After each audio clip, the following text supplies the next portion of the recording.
നമസ്തേ. ദൈവീകമായ അല്ലെങ്കിൽ സ്വർഗീയമായ അഭിഷേകം ലഭിക്കുന്നത് പുരോഹിതന്മാർക്കോ അല്ലെങ്കിൽ ഏതെങ്കിലും സന്യാസിനിമാർക്കോ മാത്രമല്ല. തീർച്ചയായിട്ടും ഇത് സാധാരണ മനുഷ്യർക്കും പ്രാപ്യമായ ഒന്നാണ്. ഒരു സാധാരണ ഭക്തനും അഭിഷിക്തനും തമ്മിൽ വളരെയധികം വ്യത്യാസമുണ്ട്. പ്രധാനമായും ഒരു ഭക്തനെ സംബന്ധിച്ചിടത്തോളം അയാൾ ദൈവഭക്തിയിൽ കഴിയുന്നു. അയാളുടെ ജീവിതത്തിലെ പല കാര്യങ്ങൾക്കും അയാൾ ദൈവത്തെ വിളിക്കുകയും അല്ലെങ്കിൽ ദൈവികമായിട്ടുള്ള പാതയിലൂടെ ചരിച്ചുകൊണ്ടുമിരിക്കുന്നു ഒരു സാധാരണ രീതിയിൽ. എന്നാൽ അഭിഷിക്തനെ സംബന്ധിച്ചിടത്തോളം അയാൾ ഒരു ഭക്തനായിരിക്കുമെന്ന് മാത്രമല്ല, ഈ ഭക്തിയുടെ വെളിച്ചം മറ്റുള്ളവരിലേക്ക് ചൊരിയുവാനായിട്ട് നിയോഗിക്കപ്പെട്ടവർ കൂടിയാണ്.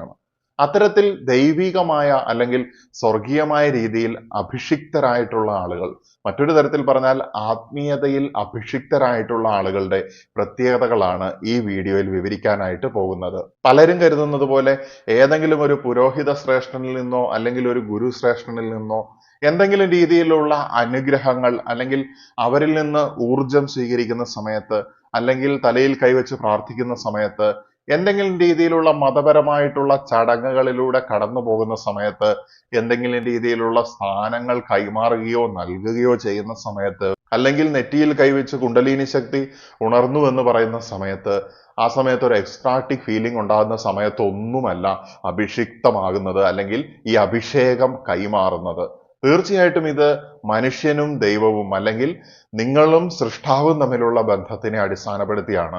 ഇതിനിടയിൽ ഒരു ഇടനിലക്കാരൻ ചിലപ്പോൾ കാരണമായേക്കാം എന്ന് മാത്രം. ഉദാഹരണമായിട്ട് പറഞ്ഞു കഴിഞ്ഞാൽ, ആത്മീയ മേഖലയിൽ യാതൊരു വിശ്വാസവും ഇല്ലാതെ അതിൽ നിന്ന് ഭ്രംശിച്ച് നടന്നുകൊണ്ടിരുന്ന ഒരു മനുഷ്യൻ ഒരാളുടെ സംസാരം കേട്ടതുകൊണ്ടോ അല്ലെങ്കിൽ അയാളുടെ സാമീപ്യം കൊണ്ടോ ആത്മീയതയുടെ പാതയിലേക്ക് വരുന്നു. ബട്ട് വൺസ് എത്തിക്കഴിഞ്ഞിട്ടുണ്ടെങ്കിൽ പിന്നീട് അത് ചെയ്യുന്നത് ഈ ഗുരുവല്ല. അപ്പൊ ഈ ഗുരുവോ പുരോഹിതനോ ആണ് ഇത് ചെയ്യുന്നത് എങ്കിൽ ദൈവത്തിന്റെ ശക്തി കൈമാറുവാനായിട്ട് മാത്രം ഇവർക്ക് എന്ത് അധികാരമാണുള്ളത്? തീർച്ചയായിട്ടും ദൈവികമായിട്ടുള്ള ഊർജം, ദ സ്പിരിറ്റ് ഓഫ് ഗോഡ് അല്ലെങ്കിൽ ഈ വചനത്തിന്റെ ശക്തി എന്ന് പറയുന്നത് ദൈവത്തിന് മാത്രമാണ് അത് ട്രാൻസ്ഫർ ചെയ്യുവാനായിട്ട് സാധിക്കുക. അത് നിങ്ങൾക്ക് സ്വീകരിക്കുന്നുണ്ടെങ്കിൽ നിങ്ങൾ ഒരു വ്യക്തിയിൽ നിന്ന് ഒരിക്കലും നിങ്ങൾക്കത് സ്വീകരിക്കാനായിട്ട് സാധിക്കുകയില്ല. അത് നിങ്ങളുടെ സൃഷ്ടാവിൽ നിന്ന് നേരിട്ട് മാത്രമാണ് നിങ്ങൾക്ക് സ്വീകരിക്കാനായിട്ട് സാധിക്കുക. ചുരുക്കി പറഞ്ഞാൽ, ഏതെങ്കിലും ഒരു സ്ഥാനം നൽകിയെന്ന് കരുതിയോ കുറെ കാലഘട്ടം കൊണ്ട് എന്തെങ്കിലുമൊക്കെ പഠിച്ച് ഒരു അധികാരത്തിൽ എത്തിയോ എന്നൊന്നും കരുതി ഈ ദൈവികമായിട്ടുള്ള അഭിഷേകം ലഭിക്കുകയില്ല എന്നുള്ളതാണ്. ഇതിന് ഭക്തിമാർഗത്തിലൂടെ ചരിക്കുകയും ധ്യാനവും അതുപോലെ തന്നെ ശരീരത്തിന്റെയും മനസ്സിന്റെയും ആത്മാവിന്റെയും ആരോഗ്യത്തിലേക്ക് കോൺട്രിബ്യൂട്ട് ചെയ്യുന്നതായിട്ടുള്ള കാര്യങ്ങൾ ചെയ്യുകയും എപ്പോഴും ദൈവികമായിട്ടുള്ള ചിന്തകളിൽ മുഴുകുകയും ദൈവത്തിൻ്റെതായിട്ടുള്ള ഒരു തിരഞ്ഞെടുപ്പ് അല്ലെങ്കിൽ ഇതൊക്കെ ചെയ്യുന്ന സമയത്ത് മാത്രമാണ് നമ്മൾ ഒരു എലിജിബിലിറ്റിയിലേക്ക് വരിക. അപ്പൊ അതൊരു ഇടനിലക്കാരൻ ഇല്ലാതെ ദൈവത്തിൽ നിന്ന് നിങ്ങൾക്ക് നേരിട്ട് ലഭിക്കുന്ന ഒരു കാര്യമാണ് ഈ പറഞ്ഞ അഭിഷേകം എന്ന് പറയുന്നത്. നിങ്ങൾ അഭിഷിക്തനാണെങ്കിൽ അല്ലെങ്കിൽ നിങ്ങൾക്ക് ദൈവികമായിട്ടുള്ള സ്വർഗീയമായിട്ടുള്ള ആത്മീയ അഭിഷേകം ലഭിച്ചിട്ടുണ്ടെങ്കിൽ നിങ്ങളിൽ കാണുന്ന ഒന്നാമത്തെ പ്രത്യേകത എന്ന് പറയുന്നത് you are guided by the spirit of God എന്നുള്ളതാണ്. അതായത് ദൈവത്തിന്റെ ആത്മാവാലാണ് നിങ്ങൾ നയിക്കപ്പെടുന്നത്. ഇതിനെ ക്രിസ്ത്യാനിറ്റിയിൽ പരിശുദ്ധാത്മാവ് എന്ന് വിളിക്കുന്നു. പല മതങ്ങളിലും അതിൻ്റെതായിട്ടുള്ള പേരുകളുണ്ട്. ഈ ആദി പരാശക്തിയാൽ നയിക്കപ്പെടുകയാണ് നിങ്ങൾ. എന്താണ് അടുത്തത് ചെയ്യേണ്ടതെന്ന് പോലുമുള്ള ഇൻസൈറ്റ് നിങ്ങൾക്ക് ലഭിക്കും, പ്രധാനമായിട്ടും വലിയ കാര്യങ്ങൾ ചെയ്യുന്ന സമയത്ത്. അതുപോലെ തന്നെ ജീവിതത്തിലെ ചെറുതും വലുതുമായിട്ടുള്ള സംശയകരമായിട്ടൊക്കെ നമ്മൾ നിൽക്കുന്ന സമയങ്ങളിലൊക്കെ നമുക്ക് അതിനു വേണ്ടിയിട്ടുള്ള ഗൈഡൻസ് യൂണിവേഴ്സൽ സയൻസിൽ കൂടെ ലഭിച്ചുകൊണ്ടിരിക്കും. ഇത് പ്രപഞ്ചത്തിന്റെ അടയാളങ്ങൾ റീഡ് ചെയ്യുന്നതിലൂടെ നമുക്ക് മനസ്സിലാക്കാനായിട്ട് സാധിക്കും. സിങ്ക്രോണിസിറ്റീസ് റീഡ് ചെയ്യുന്നതിലൂടെ മനസ്സിലാക്കാനായിട്ട് സാധിക്കും. ഏഞ്ചൽ നമ്പറുകൾ കാണുന്നതിലൂടെ നമുക്ക് മനസ്സിലാക്കാനായിട്ട് സാധിക്കും. ഇതിനപ്പുറത്തേക്ക് പ്രകൃതിയിൽ നിന്നും മറ്റുള്ള മനുഷ്യരിലൂടെയും ജീവജാലങ്ങളിലൂടെയും ഒക്കെ പ്രപഞ്ചം നമ്മളോട് സംവദിച്ചു കൊണ്ടിരിക്കുകയാണ്. പക്ഷേ ഇത് കേൾക്കാനുള്ള ചെവിയും കാണാനുള്ള കണ്ണും നമുക്കുണ്ടായിരിക്കണം എന്നുള്ളതാണ്. അതുകൊണ്ട് തന്നെയാണ് യേശുക്രിസ്തു പറയുന്നത് ചെവിയുള്ളവൻ കേൾക്കട്ടെ എന്നുള്ളത്. തീർച്ചയായിട്ടും നമ്മളുടെ ആത്മാവിന്റെ കണ്ണുപയോഗിച്ച് ആത്മാവിന്റെ ചെവി ഉപയോഗിച്ച് യൂണിവേഴ്സൽ ഗൈഡൻസിനെ നമ്മൾക്ക് അണ്ടർസ്റ്റാൻഡ് ചെയ്യാനായിട്ട് തുടങ്ങിയിട്ടുണ്ടെങ്കിൽ വളരെ വ്യക്തമായിട്ടും നമുക്ക് ഈ ഒരു ആനന്ദം, അതായത് ദൈവത്തിന്റെ ഈ ഒരു ഗൈഡൻസ് നമുക്ക് അനുഭവിച്ചറിയുവാനായിട്ട് സാധിക്കും. ഈ സമയത്ത് ജീവിതം വളരെ സ്മൂത്ത് ആകും എന്നുള്ളതാണ്. ജീവിതത്തിൽ ഒബ്സ്റ്റക്കിൾസ് മാറിപ്പോവുകയും അല്ലെങ്കിൽ വലിയ ദുരന്തങ്ങൾ പോലും ചെറിയ കാര്യങ്ങളായിട്ട് കലാശിക്കുകയും ചെയ്യും. എന്തുകൊണ്ടാണ് ദൈവം ഇങ്ങനെ ഒരു സാഹചര്യം ഇവർക്ക് ഒരുക്കി കൊടുക്കുന്നത് എന്ന് വെച്ച് കഴിഞ്ഞാൽ തീർച്ചയായിട്ടും അത് ദൈവത്തിന്റെ വാക്കുകൾ, ദൈവത്തിന്റെ ആത്മാവിന്റെ ഊർജം, ഈ ലൈറ്റ് എന്നുള്ളത് മറ്റുള്ളവർക്ക് കാണിച്ചു കൊടുക്കാൻ വേണ്ടി തന്നെയാണ്. ഒരു നല്ല ഗുരുവിനെ സംബന്ധിച്ചിടത്തോളം എന്താണ് കാണേണ്ടത് എന്നല്ല പഠിപ്പിക്കുക, മറിച്ച് എവിടേക്കാണ് നോക്കേണ്ടത് എന്നുള്ളതാണ്. അതാണ് ഞാൻ പറഞ്ഞത്, ഈ ദൈവികമായിട്ടുള്ള ഊർജം എന്ന് പറയുന്നത് നമുക്ക് നൽകുവാനായിട്ട് സാധിക്കുകയില്ല. Because it is from the creator എന്നുള്ളതാണ്. എവിടേക്കാണ് നോക്കേണ്ടത്, എങ്ങനെയാണ് ചരിക്കേണ്ടത് എന്നുള്ളത് നല്ലൊരു ഗുരു പറഞ്ഞു കൊടുക്കുകയാണെങ്കിൽ തീർച്ചയായിട്ടും ഈ വ്യക്തികൾക്ക് ആത്മീയതയുടെ പാതയിലൂടെ ചരിച്ചുകൊണ്ട് ഈ ദൈവികമായിട്ടുള്ള അഭിഷേകം നേടുവാനായിട്ട് സാധിക്കും. ഒരു കാര്യവും കൂടി മനസ്സിലാക്കുക, ചില ആളുകൾക്ക് ഭക്തിമാർഗത്തിന്റെ പാരമ്യത്തിലൂടെ ദൈവത്തിലേക്ക് എത്തുക എന്നുള്ളതായിരിക്കും, ചിലർക്ക് കർമ്മത്തിന്റെ പാരമ്യത്തിലൂടെ ദൈവത്തിലേക്ക് എത്തുക എന്നുള്ളതായിരിക്കും, ചിലർക്ക് ജ്ഞാനത്തിന്റെ പാരമ്യത്തിലൂടെ ദൈവത്തിലേക്ക് എത്തുക എന്നുള്ളതായിരിക്കും, ചിലർക്ക് ഈ പറഞ്ഞ അഭിഷേകത്തിന്റെ അല്ലെങ്കിൽ ദൈവികമായിട്ടുള്ള അഭിക്ഷിപ്ത രൂപത്തിലൂടെ ദൈവത്തിലേക്ക് എത്തുക എന്നുള്ളതായിരിക്കും. അവിടെ ദൈവത്തെക്കുറിച്ച് പ്രചരിപ്പിക്കുകയാണ്. തീർച്ചയായിട്ടും നമ്മുടെ ഈ ഒരു കാലഘട്ടത്തിൽ ആവശ്യം ഏതെങ്കിലും സ്പെസിഫിക് മതത്തിന്റെ പ്രചാരകരെയല്ല. മതത്തെക്കുറിച്ച് പ്രീച്ച് ചെയ്യുന്നവനെ സംബന്ധിച്ചിടത്തോളം അവനൊരു പ്രചാരകൻ മാത്രമാണ്. എന്നാൽ നമുക്ക് ഈ കാലത്ത് വേണ്ട അഭിഷിക്തർ എന്ന് പറയുന്നത് മതത്തിനപ്പുറത്തേക്ക് ആത്മീയതയുടെ വെളിച്ചം സകല മനുഷ്യ സംസ്കാരങ്ങളിലേക്കും കൊടുക്കുന്നവരെയാണ്. സോ ഏതെങ്കിലും മതത്തിൽ കയറിയത് കൊണ്ട് ഒരു മനുഷ്യൻ രക്ഷപ്പെടുകയില്ല. തീർച്ചയായിട്ടും ഇത് അവന്റെ മനസ്സിന് താൽക്കാലികമായിട്ടുള്ളൊരു ആശ്വാസം കൊടുക്കാൻ വേണ്ടിയിട്ടുള്ള ഒരു ഏൻഷ്യന്റ് ടെക്നിക്ക് മാത്രമാണ് എന്നാണ് ഞാൻ പറയുന്നത്. ആത്മീയതയുടെ വെളിച്ചം കാണുന്ന സമയത്താണ് യഥാർത്ഥ ഭക്തൻ രൂപപ്പെടുന്നത്. ആ വെളിച്ചം കിട്ടുന്ന സമയത്താണ്, അല്ലെങ്കിൽ ആത്മീയതയെക്കുറിച്ച് മനസ്സിലാക്കുന്ന സമയത്താണ് യഥാർത്ഥത്തിലുള്ള അഭിഷിക്തനും അല്ലെങ്കിൽ യഥാർത്ഥത്തിലുള്ള ഗുരുവും ഒക്കെ രൂപപ്പെട്ടു വരുന്നത്. പക്ഷെ നമ്മുടെ ആളുകൾ ഇപ്പോഴും മതത്തിന്റെ അന്ധതയിൽ കഴിഞ്ഞുകൊണ്ടിരിക്കുകയാണ്. മതത്തിൽ നിന്ന് എന്നാണോ ഈശ്വരനുമായിട്ടുള്ള ബന്ധം നിലനിർത്തിക്കൊണ്ട് ഒരു മനുഷ്യന് പുറത്തു വരാൻ കഴിയുന്നത്, ആ സമയത്ത് they will find themselves in the path of spirituality. ചുരുക്കി പറഞ്ഞാൽ ഒന്നാമത്തെ പ്രത്യേകത എന്ന് പറയുന്നത് ദൈവാത്മാവാൽ നയിക്കപ്പെടുകയാണ് അഭിഷിക്തരായിട്ടുള്ള വ്യക്തികൾ. അല്ലെങ്കിൽ ഈ ഒരു ആത്മീയ വരം ലഭിച്ചവരെ സംബന്ധിച്ചിടത്തോളം ദൈവം അവരെ നയിച്ചുകൊണ്ടിരിക്കുന്നു. അതുകൊണ്ട് തന്നെ അവർക്ക് മറ്റൊന്നിനെ കുറിച്ചും ടെൻഷൻ ഇല്ല, ആകുലതകളില്ല. മനസമാധാനത്തോടെയും സന്തോഷത്തോടെയും കൂടി ജീവിതത്തിനെ ആസ്വദിച്ചുകൊണ്ട് ആത്മീയതയുടെ പോസിറ്റിവിറ്റിയോട് കൂടി അത് മറ്റുള്ളവർക്കും പോസിറ്റീവായിട്ട് കൊടുത്തുകൊണ്ട് അവർക്ക് പോകാനായിട്ട് സാധിക്കും. അവർ പെർഫെക്റ്റ് ആയിട്ടുള്ള ആൾക്കാരാണെന്നല്ല ഞാൻ പറയുന്നത്, പക്ഷെ അവരെന്നും മെച്ചപ്പെട്ടുകൊണ്ടേയിരിക്കും എന്നുള്ളതാണ്. കാരണം ഏറ്റവും പൂർണ്ണനായിട്ടുള്ള ഒരു മനുഷ്യനെ നമ്മൾ കണ്ടിട്ടില്ല. അത് ദൈവത്വത്തിലേക്കോ അല്ലെങ്കിൽ ദൈവത്തിന്റെ അവതാരങ്ങൾ മാത്രമാണ് അങ്ങനെയുള്ളത്. പക്ഷെ ആ പൂർണ്ണതയിലേക്ക് എത്തുക എന്നുള്ളത് തന്നെയാണ്, ആ യാത്ര തന്നെയാണ് ആത്മീയത എന്ന് പറയുന്നത്. യാത്ര തന്നെ ലക്ഷ്യമായിട്ടുള്ള ഒരു യാത്ര എന്ന് വേണമെങ്കിൽ പറയാം. ദൈവത്തെക്കുറിച്ച് ഒരുവൻ ആത്മാവിൽ നിന്ന് സംസാരിക്കുകയാണെങ്കിൽ അവൻ പറയുന്നത് ദൈവവചനമാണ് എന്ന് നമുക്ക് പറയാനായിട്ട് സാധിക്കും. പല മതങ്ങളിലേക്ക് നോക്കിയാലും വചനം എന്നുള്ളത് വളരെ പ്രാധാന്യത്തോടെ പരിഗണിച്ചിരിക്കുന്നത് നമുക്ക് കാണാനായിട്ട് സാധിക്കും. ബൈബിളിലേക്ക് നോക്കിക്കഴിഞ്ഞാൽ ആദിയിൽ വചനം ഉണ്ടായിരുന്നു എന്ന് പറയപ്പെടുന്നു. എന്നാൽ അതുപോലെ തന്നെ ഹിന്ദുസത്തിലേക്ക് വരുന്ന സമയത്ത് ഓം അടക്കമുള്ള ഒരുപാട് മന്ത്രങ്ങൾ, വാക്ക് അല്ലെങ്കിൽ വചനത്തിന്റെ ശബ്ദത്തിന്റെ ശക്തിയെക്കുറിച്ച് നമുക്ക് മനസ്സിലാക്കാനായിട്ട് സാധിക്കും. മുൻപുള്ള വീഡിയോകളിലൊക്കെ ഓം മന്ത്രത്തിന്റെ ശക്തി, മറ്റു മന്ത്രങ്ങളുടെ ശക്തി, എങ്ങനെയാണ് മന്ത്ര മെഡിറ്റേഷൻ ചെയ്യേണ്ടത്, ഈ മന്ത്രങ്ങളെ യൂസ് ചെയ്യേണ്ടത് എന്നൊക്കെ പറഞ്ഞിട്ടുണ്ടായിരുന്നു. ഇനി ഇസ്ലാമിലായാലും ബുദ്ധിസത്തിലായാലും ഒക്കെ വേറെവർ നമുക്ക് ശബ്ദത്തിന്റെ പ്രാധാന്യം വളരെ അധികമായിട്ട് മനസ്സിലാക്കാനായിട്ട് സാധിക്കും. ഈ ശബ്ദത്തിന് ഒരു അർത്ഥമുണ്ടെന്നാണ് പറയുന്നത്. അല്ലാതെ കേവല വാക്കുകളുടെ ലിറ്റർ മീനിങ്ങിന് അപ്പുറത്തേക്ക് ശബ്ദത്തിനും ഒരു ഫ്രീക്വൻസി ഉണ്ട് എന്നുള്ളത് നമ്മൾ ഓർത്തിരിക്കുക. തീർച്ചയായിട്ടും ഒരുവനെ ഈ പറഞ്ഞ ദൈവവചനം പറയുവാനായിട്ടും അതിന്റെ വെളിച്ചം മറ്റുള്ളവരിലേക്ക് ചൊരിയുവാനായിട്ടും ഒക്കെ പ്രാപ്തമാക്കുന്നത് ഈ അഭിഷിക്ത ശക്തി തന്നെയാണ്. ഹൈന്ദവ സംസ്കാരങ്ങളിൽ കുണ്ടലിനി ശക്തി എന്ന് വിളിക്കപ്പെടുന്ന, ക്രൈസ്തവ സംസ്കാരങ്ങളിൽ ഹോളി സ്പിരിറ്റ് അല്ലെങ്കിൽ പരിശുദ്ധാത്മാവ് എന്ന് വിളിക്കപ്പെടുന്ന, ഇസ്ലാമിൽ റൂവൽ ഖുദുസ് എന്ന് വിളിക്കപ്പെടുന്ന ഈ ഒരു ശക്തി, ഈ ഒരേ ഒരു സ്പിരിച്വൽ എനർജി അഭിഷിക്തന് ശക്തി പകർന്നുകൊണ്ടിരിക്കുന്നു. ഒരു യഥാർത്ഥ അഭിഷിക്തൻ ഒരിക്കലും ആരെയും നിർബന്ധിച്ച് തന്റെ മതത്തിലേക്ക് ചേർക്കുവാനല്ല പ്രവർത്തിക്കുന്നത്, മറിച്ച് ദൈവത്തിന്റെ വെളിച്ചം മറ്റുള്ളവരെ കാണിച്ചു കൊടുക്കുക എന്നുള്ളതാണ് അവൻ ചെയ്യുന്നത്. അവൻ ആരെയും ആകർഷിക്കാൻ ശ്രമിക്കുന്നില്ല, പക്ഷെ അവന്റെ ജീവിത രീതി, അവന്റെ സംസാരം, അവന്റെ സംസ്കാരം, അവന്റെ പ്രഘോഷണങ്ങളും ആഹ്വാനങ്ങളും ഒക്കെ ആളുകളെ അവനിലേക്ക് അടുപ്പിക്കുകയാണ് ചെയ്യുന്നത്. അത്തരം വ്യക്തികളിൽ നിന്ന് ആളുകൾ ആത്മീയ അറിവുകൾ ശേഖരിക്കുകയും അവരുടെ ആത്മീയ ജീവിതം കൂടുതൽ പരിപോഷിപ്പിക്കുകയും ചെയ്യുന്നു. അടുത്തതായിട്ട് അഭിഷിക്തരിൽ കാണാൻ സാധിക്കുന്ന ഒരു പ്രധാനപ്പെട്ട സവിശേഷതയാണ് തിരുവെഴുത്തുകൾക്ക് വേണ്ടിയുള്ള വിശപ്പും ദാഹവും, അല്ലെങ്കിൽ ഹങ്കർ ഫോർ സ്ക്രിപ്ചേഴ്സ്. യേശുക്രിസ്തു പറഞ്ഞിരിക്കുന്നു, മനുഷ്യൻ അപ്പം കൊണ്ട് മാത്രമല്ല ജീവിക്കുന്നത്, ദൈവത്തിൽ നിന്ന് പുറപ്പെടുന്ന വചനങ്ങൾ കൊണ്ട് കൂടിയാണ് എന്നുള്ളത്.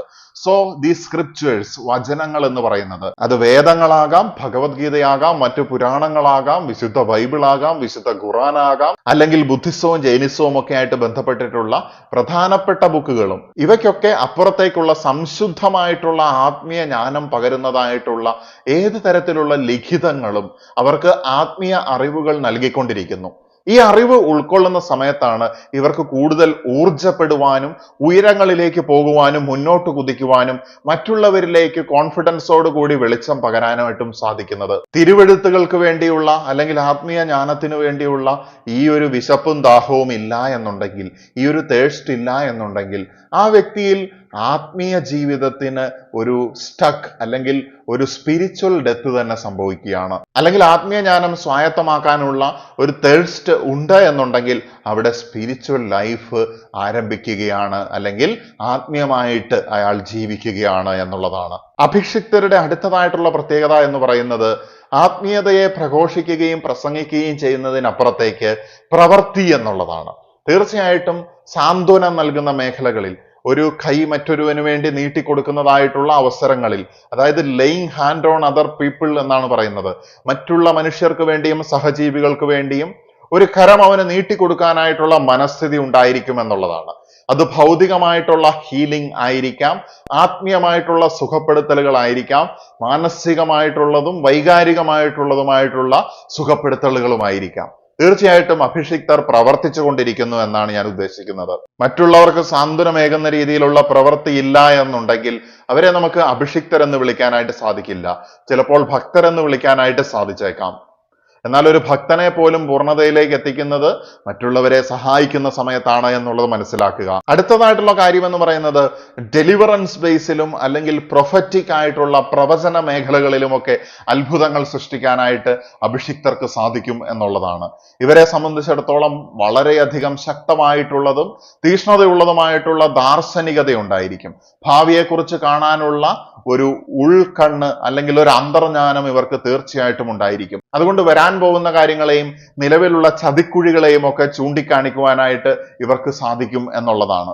പല രോഗങ്ങൾക്കുമുള്ള പ്രതിരോധമാണ് എന്ന് പറഞ്ഞുകൊണ്ട് വേണ്ടത്ര പഠനമില്ലാതെ നൽകുന്ന മരുന്നുകൾ, അല്ലെങ്കിൽ നിങ്ങൾക്ക് തന്നെ ഭാവിയിൽ ഉപകാരപ്പെടുന്ന രീതിയിലാണ് എന്ന് പറഞ്ഞുകൊണ്ട് നിങ്ങളുടെ അടുത്ത് നിലവിലുള്ള പണം ഊറ്റിയെടുക്കുന്നതായിട്ടുള്ള സംവിധാനങ്ങൾ, ആട്ടിൻതോലണിഞ്ഞ ചെന്നായ്ക്കൾ നിങ്ങളുടെ മുന്നിൽ വരുമ്പോൾ അവരെയൊക്കെ മറമാറ്റി കാണിക്കുവാനായിട്ട്, മനുഷ്യരാശി അപകടത്തിലേക്ക് പോകുന്ന സമയത്ത് അവരെ തടയുവാനായിട്ട്, അരുത് എന്ന് പറയുവാനായിട്ട്, എത്തിക്സും മൊറാലിറ്റിയും നശിച്ച് മൂല്യച്യുതിയിൽ ആഴ്ന്നിരിക്കുന്ന നമ്മുടെ പുതിയ തലമുറയെക്കുറിച്ച് വാൺ ചെയ്യുവാനായിട്ട്, പണത്തിന്റെയും അധികാരത്തിന്റെയും അടിമത്തത്തിലായിരിക്കുന്ന പുരോഹിതരെയും അല്ലെങ്കിൽ സന്യാസിനിമാർ എന്ന് അഭിനയിക്കുന്ന ആളുകളെയും ഒക്കെ മറമാറ്റി കാണിക്കുവാനായിട്ട്, കപട ജ്ഞാനോദയത്തിന്റെയും കപടഭക്തിയുടെയും ആൾദൈവ ആരാധനകളുടെയും ഒക്കെ തെറ്റുകൾ ചൂണ്ടിക്കാണിക്കുന്നതിനായിട്ട്, അഗ്രഷന്റെ മാർഗം ഉപയോഗിക്കാതെ തന്നെ ബുദ്ധിപരമായിട്ട് ഇത്തരം കാര്യങ്ങളെ അൺകവർ ചെയ്ത് കാണിക്കുവാനായിട്ട് അഭിഷിക്തർക്ക് ശക്തിയുണ്ട് എന്നുള്ളതാണ്. അല്ലാതെ ഈ പറഞ്ഞ ഗണങ്ങളിലുള്ള ആളുകളെ ഒന്നും അഭിഷിക്തരായിട്ട് കാണേണ്ട ആവശ്യമില്ല. അഭിഷിക്തനെ നിങ്ങളുടെ ആത്മാവിന് തിരിച്ചറിയുവാനായിട്ട് സാധിക്കും. ഇത്തരത്തിലുള്ള ആളുകൾ ചിലപ്പോൾ ശാസ്ത്ര മേഖലയിൽ ഉണ്ടായിരിക്കാം.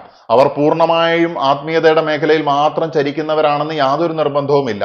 ഞാൻ പറഞ്ഞു, ഹീലിംഗിന്റെ മേഖലയിൽ ഉണ്ടായിരിക്കാം, മറ്റ് കർമ്മ മേഖലകളിൽ ഉണ്ടായിരിക്കാം.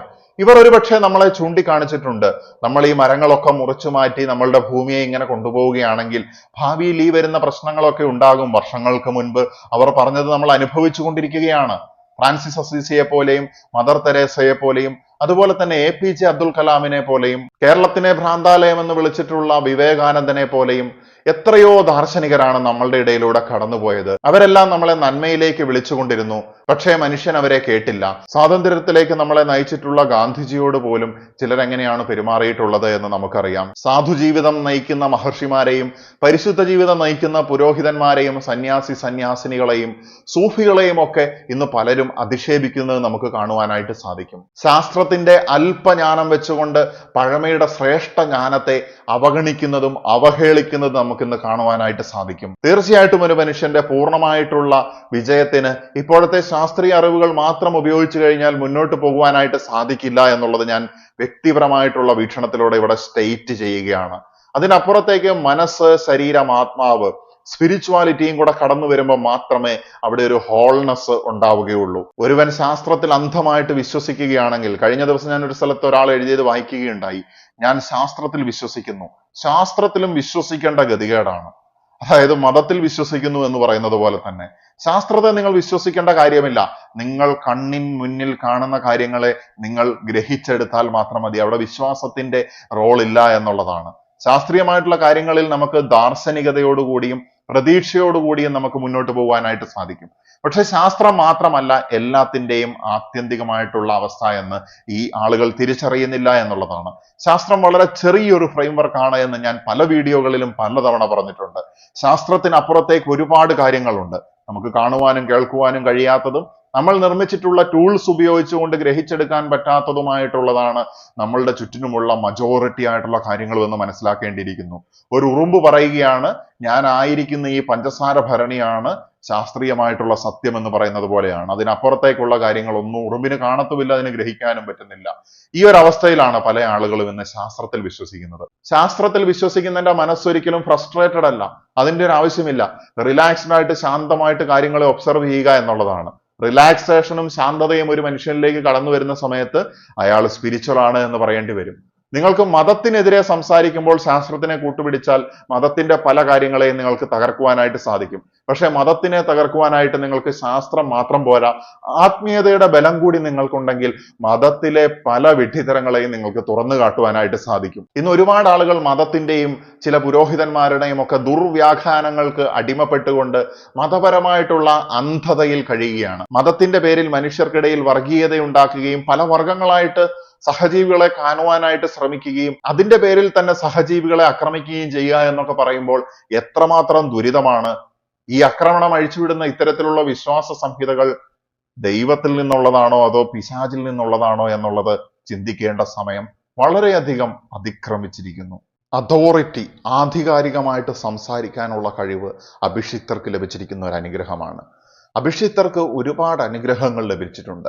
അതിൽ അവർക്ക് വേണ്ടതായിട്ടുള്ള പ്രോസ്പെരിറ്റി, അതായത് ഗ്രോത്തിന് വേണ്ടിയിട്ടുള്ള ഭൗതികമായിട്ടുള്ള സാഹചര്യങ്ങളും ശാരീരികവും മാനസികവും ആത്മീയമായിട്ടുള്ള സാഹചര്യങ്ങളും ഒക്കെ ഇവർക്ക് നൽകപ്പെടുകയാണ്. ഇത് മറ്റുള്ളവരിലേക്ക് വെളിച്ചം നൽകുവാനായിട്ട് ഇവർ നിയോഗിക്കപ്പെട്ടവരാണ് എന്നതുകൊണ്ട് തന്നെയാണ്. അതുകൊണ്ട് തന്നെ ഇവരുടെ ഭാഗത്തു നിന്നുണ്ടാകുന്ന വീഴ്ചകളും വളരെ വലുതായിരിക്കും എന്നുള്ളതാണ്. അതുകൊണ്ടാണ് പലരും ആത്മീയ മേഖലയിൽ ഉന്നതിയിലേക്ക് വരുന്ന സമയത്ത് വൻ തിരിച്ചടികൾ നേരിട്ട് ചിലരൊക്കെ പ്രലോഭനങ്ങളിലൊക്കെ അടിപ്പെട്ട് വീണു പോകുന്നത്. പല കാര്യങ്ങളെയും പ്രപഞ്ചം ഇവർക്ക് അനുകൂലമായിട്ടുള്ള രീതിയിൽ വിന്യസിക്കുന്നു. നല്ല രീതിയിലുള്ള ഗ്രേസ് ഇവർക്ക് നൽകിയിട്ടുണ്ട്. അതുപോലെ തന്നെ മറ്റുള്ളവരോട് ക്ഷമിക്കുവാനും അൺകണ്ടീഷണൽ ആയിട്ട് മറ്റുള്ളവരെ സ്നേഹിക്കുവാനും ദൈവത്തിന്റെ കമ്പാഷനും ദയവും മറ്റുള്ളവരിലേക്ക് എത്തിക്കുവാനും ഒക്കെ അഭിഷിക്തർ പ്രതിബദ്ധരാണ്. തന്റെ പാപങ്ങളിൽ കൃത്യമായിട്ട് പശ്ചാത്തപിക്കുകയും അതിനുവേണ്ട പരിഹാരങ്ങൾ ചെയ്യുകയും, പാപം ചെയ്തിട്ട് ഏതെങ്കിലും ഒരു സ്ഥലത്ത് പോയിട്ട് ഒരു പുരോഹിതനോട് പറഞ്ഞു എന്ന് കരുതിയോ, ഏതെങ്കിലും ഒരു ജലത്തിൽ സ്നാനം ചെയ്തു എന്ന് കരുതിയോ, അല്ലെങ്കിൽ എവിടെയെങ്കിലും കല്ലെറിഞ്ഞു എന്ന് കരുതിയോ ഒന്നും നമ്മളുടെ പാപം മോചിക്കപ്പെടുമോ എന്നുള്ളത് സംശയകരമായിട്ടുള്ള കാര്യമാണ്. അഭിഷിക്തരെ സംബന്ധിച്ചിടത്തോളം പാപങ്ങൾ ദൈവത്തിനോട് നേരിട്ട് പറയുകയാണ് ചെയ്യുന്നത്.